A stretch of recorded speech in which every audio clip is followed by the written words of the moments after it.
He is the adjunct lecturer at Tokyo Medical and Dental University. He is an international renowned endodontist, pioneer of the file technique. Ladies and gentlemen, welcome to a special episode today. We have the privilege of hosting a distinguished guest, Professor Dr. Yoshi Terauchi. Hello, Doctor. Hello, everybody. It is an honor to have you among us. I'm Rani, your host of today. I'm sure many friends here know Dr. Yoshi, but there might be some who are not quite acquainted with yourself. Could you please give a brief introduction of yourself? Okay, my name is Yoshi Terauchi, but my actual name is Yoshitsugu Terauchi, but many people call me Yoshi, so Yoshi is easy to pronounce, so you can call me Yoshi anywhere. And my practice is limited to endodontics. My practice is in Tokyo, Japan, and I see 6 on average patients a day, and I charge a lot for my work. And I think many people know me in Japan because I have lots of patients waiting for me to treat them.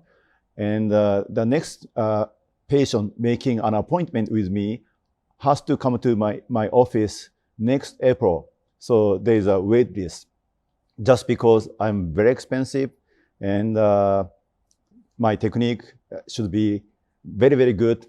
And my success rate is very, very high. And that's why I think I'm popular. I hope so. Thank you.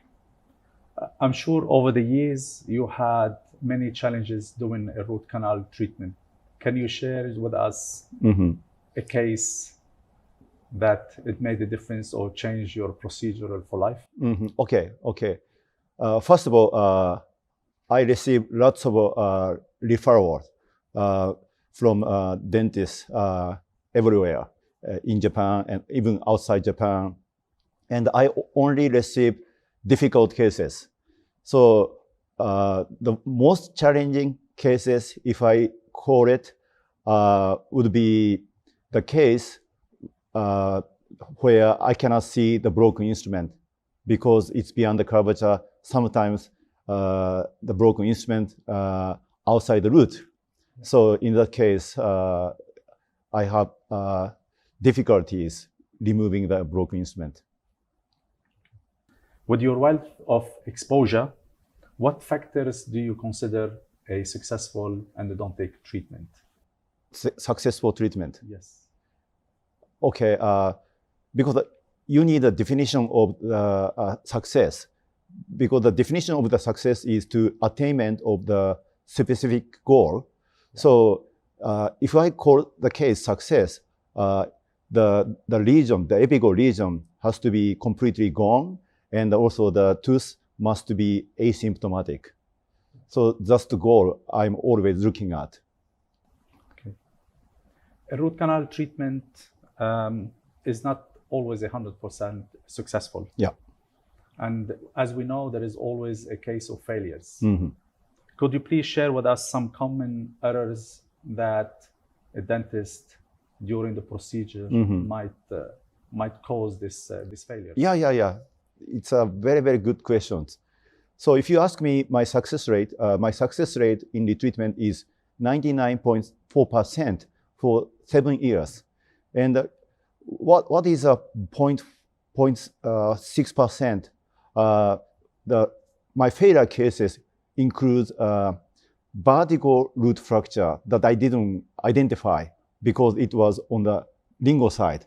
Okay. Even if you do the surgery, it's difficult for me to locate the vertical root fracture on the lingual side. Yeah. And if I find the biofilms on the lingual side, it's also difficult for me to find. So anything on the buccal side can be very, very tricky. So my failure cases always include the vertical root fracture on the lingual side and the presence of biofilms on the lingual side. And I only find them when I extract a tooth. Okay. Yes. anyway, those kind of tooth will be extracted because of the vertical root fracture. Vertical root fracture. Yeah. So could you also share with us the correct procedural methods? Method to There is the to remove the instrument to or retrieve an instrument. to retrieve the instrument. Yes. Okay. First of all, you have to make a diagnosis, an accurate diagnosis using the CBCT, because without CBCT, nothing can be predictable, because you have to see a tooth three-dimensionally. So you need a CBCT to make an accurate diagnosis. And based on the accurate diagnosis, you have to make a treatment plan. Without the treatment plan, you have almost no idea what you are doing. So first, you have to set a goal of your treatment. Then you make a diagnosis. And based on the diagnosis, you will make a treatment plan.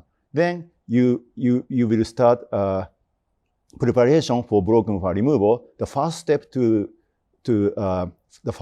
for the preparation is to enlarge the canal to the broken instrument, and it has to be enlarged in a funnel shape, because without creating a funnel shape, the flow speed inside the root canal will be decreased toward the coronal end of the root canal.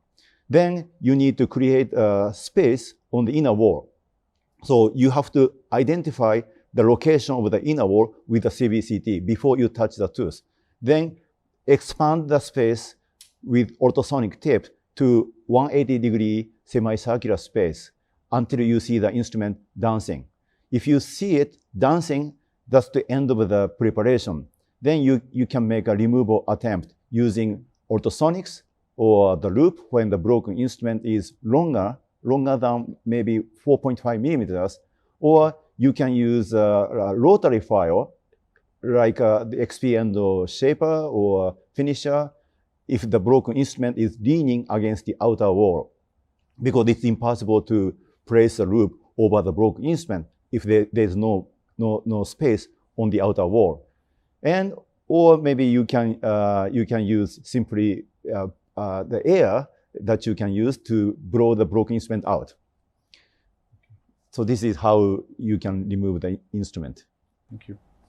For dentists, the device should be part of the procedure. Mm-hmm. What dentist should take and prioritize when is purchasing or looking for a new motor or any new device? Okay. First of all, I really want a motor that can exceed the speed more than maybe 2,000 RPM, because I need higher speed when I use a GG bar or maybe the XP endo shaper. Yes. That has to be, fast enough to prevent the fracture of the instrument, because the small instrument is very, very, very susceptible to torsional fatigue. If you want to prevent the torsional fatigue, you need to increase the speed. So that's why I always look for a motor that can have the speed higher than 2,000 RPM. So that is the AI motor. And the next thing I'm looking for to operate the root canal is the 812 MT, because many people told me it's very difficult to operate the canal with MTA without any technique. So that's why I developed the motor 812 MT, and anything with high technology is good. Okay. For the audience, maybe they have a question to ask us is, how you came to know about woodpecker? Okay. I went to Istanbul for APEC. That was 2017, if I'm correct. If not, tell me. And I met Becky. Okay. Yes. And Becky showed me many beautiful devices, like the motors and ultrasonic units. Yes. I was deeply impressed with the technologies. Okay. Then I was invited to Woodpecker in Guilin. Then when I saw the facilities here, I was also deeply impressed with all the technologies here. And I instantly loved woodpecker. Yes. Good. And of course, you fell in love with its stuff. Yes. I first fell in love with the technology that woodpecker provides. Then I fell in love with people working here. So if you want to describe woodpecker in 3 words, what will be? Honesty and hardworking and trustworthy. I think woodpecker is the best company in the world because of the trust. Because woodpecker is different from other companies, including Japanese companies, because they're very friendly to even the key opinion leaders and also everybody. So, you know, who hates woodpecker? I hope no one. So over the years, you have we forged a good relationship. Mm-hmm. And that relationship, as you described it, is basically on trust. Yeah. And we produced a groundbreaking products like the AI motor, the 812, and the RTFK. So for the customers and for woodpecker, what will be your advice for us for the future innovative solutions that it can be introduced to the market? Yes. The next step or the next device to be produced will be the ultrasonic handpiece that can allow you to remove non-visible broken instrument. Okay. Yeah. And also I'm looking for special irrigation device using ultrasonics. Okay. And in conclusion, thank you for your time and sharing your insight with us, Professor Dr. Yoshi.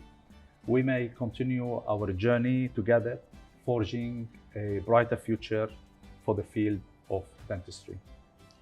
Thank you for being with us today. Thank you for your questions. Thank you. And thank you to the audience again. Thank you very much. So much. Thank you.